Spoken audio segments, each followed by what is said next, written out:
Hey there! Today, I'll show you how to combine and blend photos in Canva. Let's get started. Using these two images as examples, drag the first image onto the Canva page.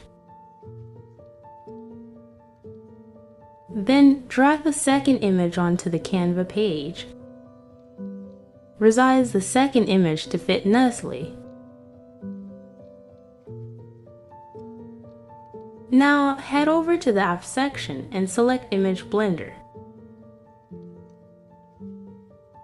Choose the second image and blend it with the first one. Play around with the settings to achieve the desired effect.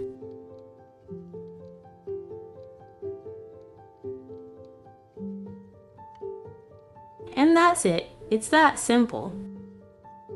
I hope you found this tutorial helpful. Thanks for watching.